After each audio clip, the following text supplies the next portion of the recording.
back to the Trendsetter IR Edition, podcast yang membahas tentang tren-tren dari hubungan internasional dengan cara yang gak bikin pusing. Bener banget, tempat di mana geopolitics, budaya, dan isu global kita bahas dengan gaya yang santai, fun, dan tentu aja Trendsetter approved. Barang aku Fania, Aku Amy, dan kita bakal nemenin kalian buat nge-breakdown isu-isu internasional yang lagi panas, tapi dengan vibe yang relatable buat anak-anak muda. karena kita di sini percaya bahwa dunia internasional tuh bukan hanya dingertiin oleh diplomat atau akademisi doang, tetapi buat semua orang yang mau jadi the trendsetter dalam cara berpikir masing-masing.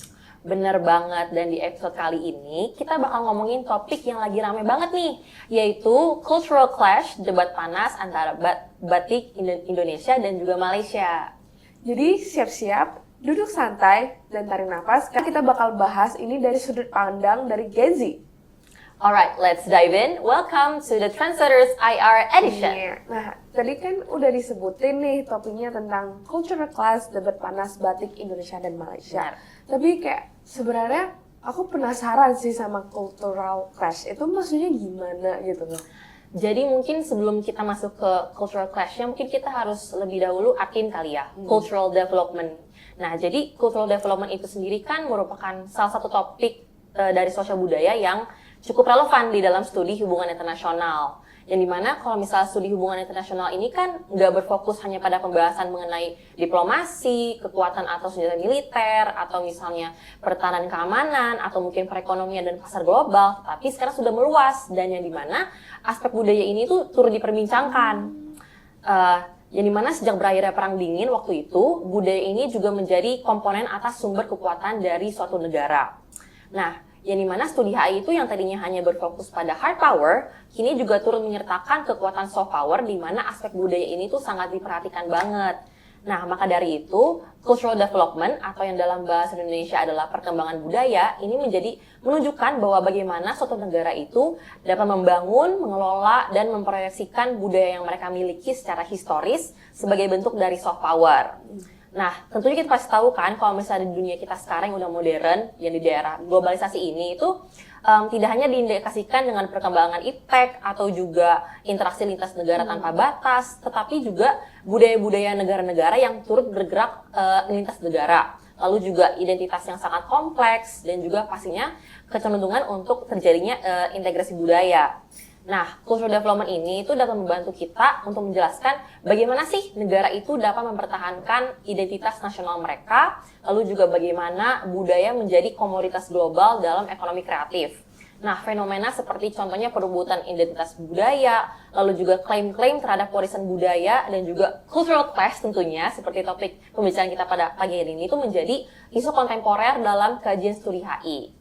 Nah, sebenarnya kalau diartikan definisi asli dari cultural development, mungkin aku ambil dari salah satu sumber, itu dari AP Human Geography. Menurut mereka ini, cultural development itu adalah diartikan sebagai suatu evolusi dan transformasi praktik budaya, keyakinan, dan juga nilai-nilai suatu masyarakat sepanjang waktu. Nah, hal ini itu mencakup cara-cara di mana komunitas menyesuaikan adat istiadat, lalu juga seni, lalu juga struktur sosial mereka sebagai respons terhadap perubahan lingkungan, lalu juga interaksi dengan budaya lain, dan juga kemajuan teknologi. Nah, proses perkembangan budaya ini tuh sangat penting untuk memahami bagaimana suatu budaya itu dapat berkembang dan juga saling mempengaruhi satu sama lainnya. Sekaligus juga mencerminkan hubungan dinamis antara manusia dan juga lingkungannya. Nah, sebenarnya cultural development itu dipengaruhi oleh banyak faktor sih. Yang pertama itu mungkin ada geografisnya, lalu juga sejarah atau historis dari negara tersebut, lalu interaksi sosial antara kelompok-kelompok yang berbeda, kelompok-kelompok masyarakat di negara tersebut, dan salah satunya itu kemajuan teknologi, yaitu memiliki peran penting di dalam proses perkembangan budaya dengan mengubah cara orang berkomunikasi atau berinteraksi sekarang, seperti penggunaan sosmed juga, lalu juga bagaimana cara orang-orang menciptakan seni, lalu juga bagaimana orang-orang itu atau masyarakat itu mengekspresikan nilai atau norma mereka. Nah, mungkin karena penjelasan aku udah agak terlalu berlibat dan terlalu panjang, mungkin dapat kita simpulkan kali ya, kalau misalnya secara sederhana, cultural development itu tuh dapat diartikan sebagai proses pengembangan, pelestarian, dan juga transformasi budaya agar tetap relevan dalam konteks sosial, ekonomi, dan politik yang berubah. Nah, batik itu sendiri merupakan contoh yang sempurna dari bentuk cultural development Indonesia. Nah, kenapa sih? Karena kan pada umumnya kalau misalnya kita bicara soal batik itu orang-orang cenderung mikirnya mendeskripsikan itu sebagai sebuah kain tradisional bermotif ya. Nah, akan tapi sebenarnya batik itu lebih dari sekedar itu loh. Batik itu adalah wujud dari identitas nasional Indonesia. Yang dimana batik sendiri itu sebagai warisan dari teknik pembuatan batik yang telah dilakukan secara turun-temurun atau generational. Nah, batik yang dulu hanya terbatas dalam motif tradisional, kini telah evolve dan juga adopt desain motif-motif kontemporer dan juga motif yang lebih modern. Nah, contoh dari batik modern itu seperti adanya motif geometris modern, lalu juga motif megabendung, lalu juga motif ikon kota batik belimbing Balang. Nah, yang dimana dari situ dapat kita lihat bahwa perkembangan batik atau perkembangan budaya dari batik itu membuat batik dapat digolongkan sebagai bentuk dari cultural development Indonesia. Lalu juga sebenarnya ada nih penetapan Hari Batik Nasional menurut keputusan Presiden pada tanggal 2 Oktober 2009. Nah, hal ini tuh menunjukkan bahwa adanya apresiasi dan juga penghargaan terhadap batik sebagai warisan budaya asli Indonesia. Lalu selain itu juga terdapat sebenarnya ada nih kegiatan diplomasi batik. Nah, apa sih diplomasi batik itu? Jadi, diplomasi batik itu adalah bagaimana ketika suatu negara atau dalam konteks ini adalah Indonesia itu menggunakan batik sebagai alat diplomasi budaya untuk meningkatkan citra dan juga hubungan internasional Indonesia sekaligus bertujuan untuk meningkatkan perekonomian melalui ekspor batik dan juga memperkuat hubungan sosial budaya dengan negara-negara lain. Nah, tentunya salah satu contoh dari diplomasi batik ini tuh ketika Indonesia memperkenalkan batik di forum internasional melalui peragaan busana seperti di acara-acara Jakarta Fashion Week, lalu juga membrand batik sebagai hadiah kepada pemimpin-pemimpin dunia, dan juga mempromosikan batik melalui program Sister State dengan Australia dan juga Korea Selatan. Sebenarnya udah dari judulnya sendiri kita juga udah tahu ya sebenarnya dari kenapa tuh dinamakan cultural clash dan debat panas antara Indonesia dan Malaysia. Berarti ada konflik antara Malaysia dan Indonesia dong berarti dalam budayanya ini. Waduh, mungkin. Oke, mungkin kita langsung masuk ke dalam itu ya. Jadi sebenarnya latar belakang ininya itu sebenarnya sudah sangat jelas ya bahwa batik itu merupakan warisan budaya Indonesia yang memiliki nilai historis, filosofis, dan udah sebagai identitas nasionalnya sejak dahulu. Tetapi Malaysia itu beberapa kali itu mengklaim batik sebagai budaya mereka sejak tahun 2007 nih. Karena Malaysia ini menganggap bahwa dapat disamakan karena adanya kesamaan budaya maupun dengan kedekatan sejarahnya, tetap kesamaan antara akar etnis juga ada yang seperti akar etnis Melayu seperti Indonesia dan Malaysia. Dan juga Malaysia ini melihat batik ini sebagai motif ekonomi karena batik itu bernilai tinggi ya sebenarnya untuk bagian sektor industri dan pariwisata.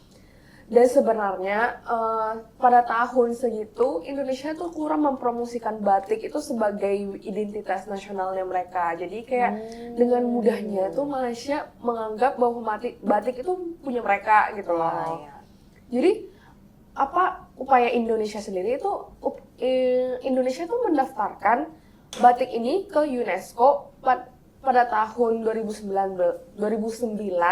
dan pada akhirnya diakui pada 2 Oktober 2009. Dan Indonesia ini juga menggunakan jalur diplomasi untuk bernegosiasi dengan UNESCO dan segala macam dengan menggunakan jalur hukum internasional juga iya dan juga menggunakan jalur kerjasama internasional.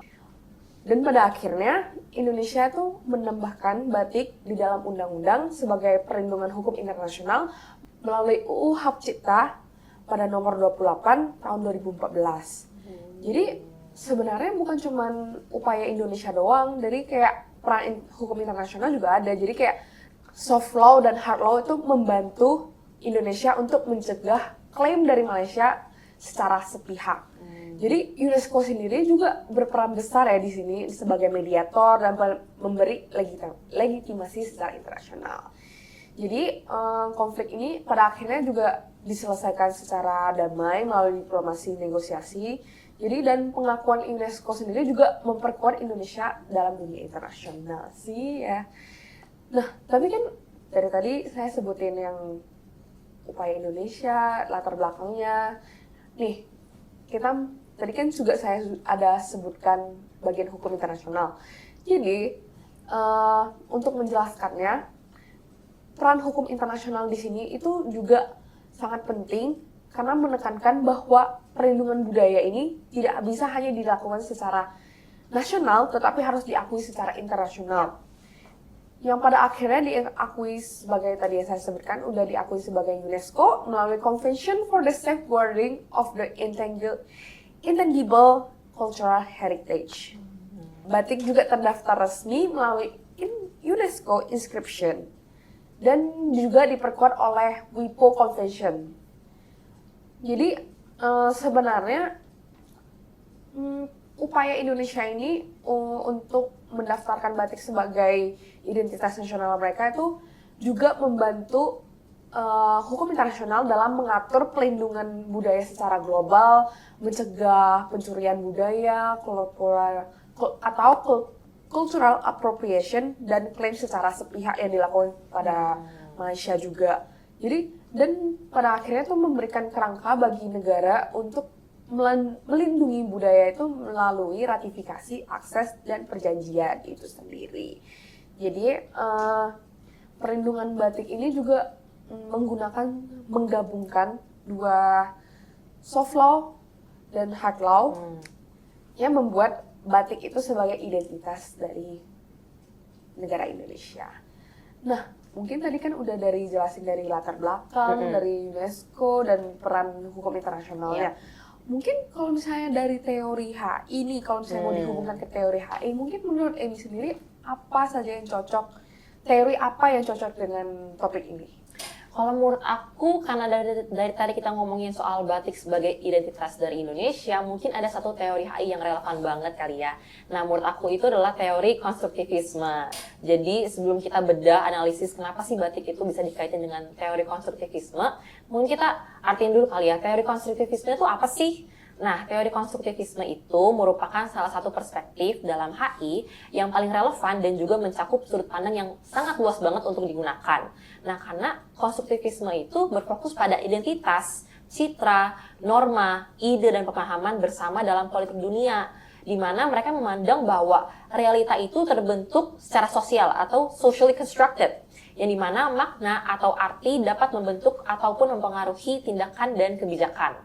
Nah, teori konstruktivisme ini itu membuka kemungkinan yang tidak terbatas untuk menganalisis identitas, budaya, dan juga diskursus. Nah, mungkin hubungannya dengan batik itu karena teori konstruktivisme itu memang menekankan pentingnya identitas, norma, dan makna sosial dalam menjelaskan perilaku negara, mungkin identitas itu menjadi salah satu faktor yang penting ya untuk membentuk kepentingan negara, dan yang dalam konteks ini tuh kepentingan negara Indonesia, state interest Indonesia.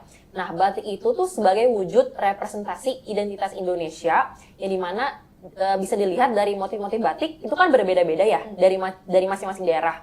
Nah, hal tersebut itu melambangkan bagaimana budaya bangsa Indonesia itu yang beragam banget, yang dipengaruhi tentunya oleh sejarah yang mendalam, lalu juga ada motif batik yang juga mengandung nilai-nilai filosofis yang merepresentasikan nilai sosial, lalu juga kosmologi, moral, dan juga spiritual masyarakat Indonesia. Nah, maka dari situ dapat kita lihat bahwa batik ini itu sebagai wujud dari bangsa Indonesia yang multicultural. Lalu juga batik itu tuh dapat menciptakan suatu norma baru. Yang dimana kalau batik ini kan dianggap sebagai yang sudah tadi Fanny sempat bilang itu sebagai World Cultural Heritage. Yang dimana batik itu dapat menjadi simbol keragaman dan juga kreativitas Indonesia. Nah, batik itu juga sendiri pernah masuk ke ruang diplomasi sehingga dapat menjadi norma berpakaian dalam acara-acara formal atau multilateral.